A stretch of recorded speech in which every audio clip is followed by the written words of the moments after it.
How did Sony underwhelm at E3? Probably because they had it right in the palm of their hands.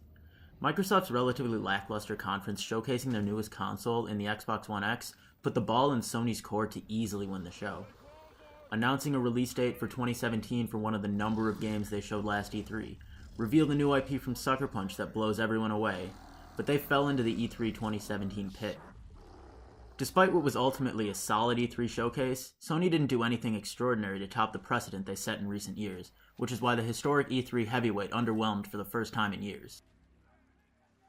Let's get this out of the way at the start. Sony's E3 presentation was not a bad conference in any sense.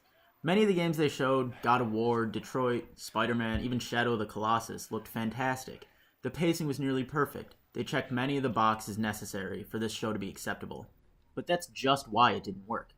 Bethesda had a very similar problem in that they showed everything they were expected to show. No more, no less. No huge surprises, no big reveals. Without any big announcements, the PlayStation conference had to fall back onto previously announced games. Sure, we can talk all we want about Monster Hunter and Shadow of the Colossus' remaster, but to base a conference's reaction on a remaster of a game from over a decade ago does not bode well for the conference itself. Unfortunately, their reveals as a whole did not blow everyone away in the way they needed to match the bars they continually raise at previous E3s and PSXs. Drop him! Now! Or I'll kill him! Don't do it. I'm not here for him. I'm here for you. Ironically, Sony's Pitfall was a trap they set for themselves last year. They had their exclusive blowout in 2016. Naughty Dog, Insomniac, Sony Bend, and Sony Santa Monica all announced massive AAA exclusives for PS4. That left a single huge first-party studio whose current project is unknown, Sucker Punch. With all of those games packing last E3 and PSX, there was bound to be a slower conference for sure. There can't be a bunch of big announcements at every show. But it seemed like the perfect time for Sucker Punch to announce their game. Presumably the entire team at Sucker Punch didn't work on First Light, so we can assume they've been working on this project since infamous Second Son released in early 2014. And Shuhei Yoshida himself said that he'd been playing a prototype in 2015, which made it seem like they were on their way for an announcement soon. So this was the time, right? Alright, I got this whole thing figured out. We hit the town, maybe swing by the Space Needle, always wanted to see it, and then we're back home to save some lives. You do realize when we hit the town, there's a fair chance the town's gonna, head back? But that's just how announcing so many games in one year can come back to haunt a company. There were just too many games to talk about to include a game like Sucker Punch's that could possibly steal the show. Even if Sucker Punch didn't show up, The Last of Us Part 2 felt like a lock given the size of that title at a show like E3.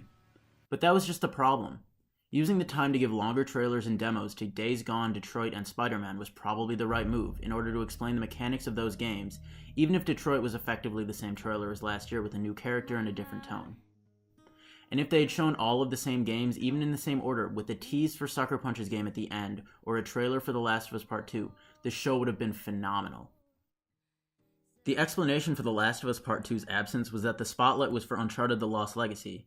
All that tells me is that it was a mistake to reveal The Last of Us at PSX, because revealing a game of that magnitude and skipping the very next press conference is confusing and only implies that, in a world where the times between game announcements and releases are getting shorter and shorter, this game is a long way away. Instead, we are left having seen almost nothing new from games we already knew about. Closing the show with Spider-Man was anticlimactic because it didn't show anything particularly unique, and it just left us wanting more. It could have redeemed itself by announcing a release date for this fall, but that was an empty dream as well. What are you doing, kiddo? You really gonna go through with this? That dream for a big AAA exclusive to come this fall was the other major problem with this show, especially because it felt reasonable. Days Gone has been in development for over half a decade, and Detroit has been announced for years. The prediction that at least one of these titles would come out and announce any date, much less one for this year, seemed like a lock, given that none of them were brand new announcements. But I get it. Game development is a grueling process that takes time, and it is better for a game to come out later than expected than it is for it to be rushed to market and bad. As the legendary Shigeru Miyamoto said, a delayed game is eventually good, but a rushed game is forever bad. More so, Sony has had their fair share of delay problems with first-party games.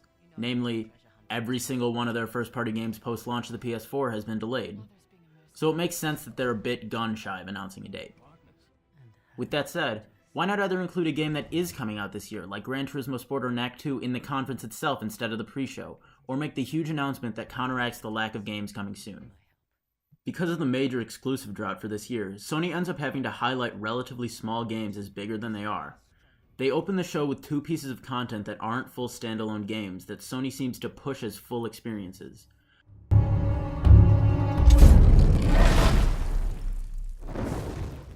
That's supposed to happen? Dunno. Uncharted: The Lost Legacy has a big budget behind it, and yet it is clearly an extension of Uncharted 4. I'm as big an Uncharted fan as anyone, and I realize that The Lost Legacy is not going to affect the industry like A Thief's End and other Uncharted games did. So why is Sony pushing it so hard?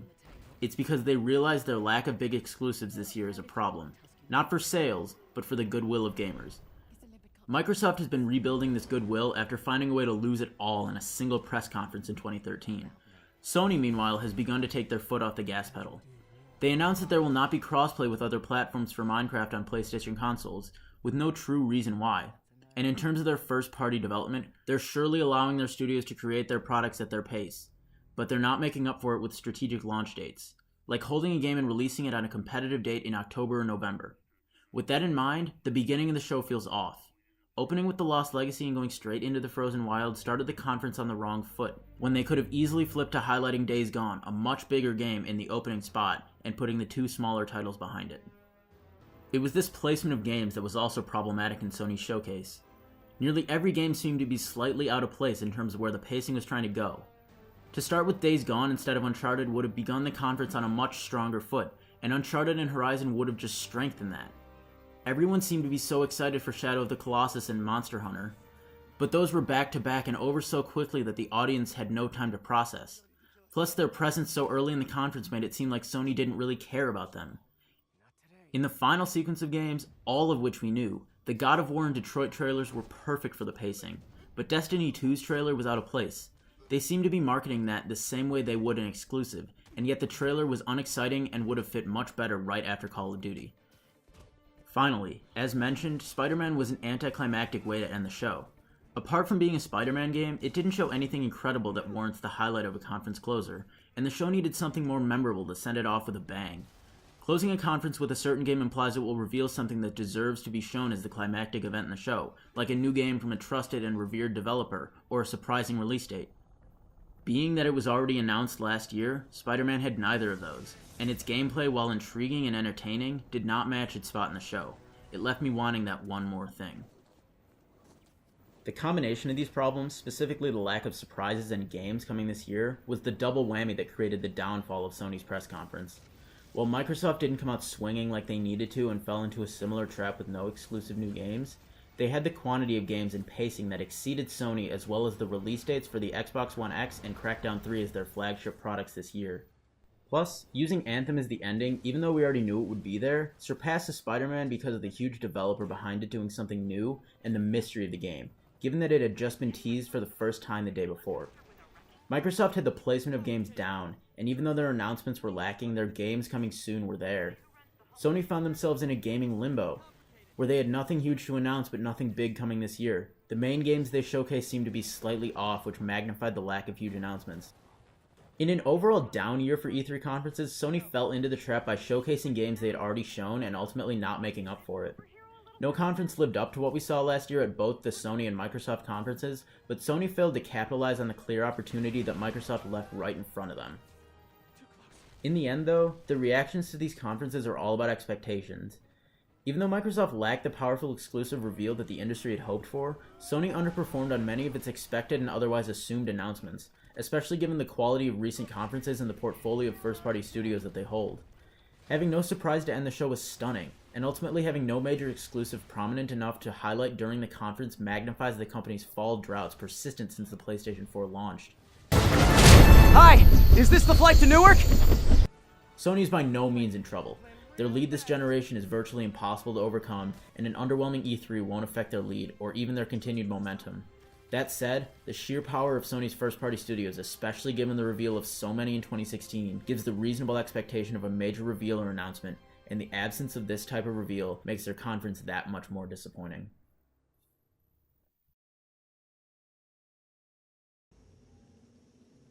I'm gonna find. And I'm gonna kill every last one of them.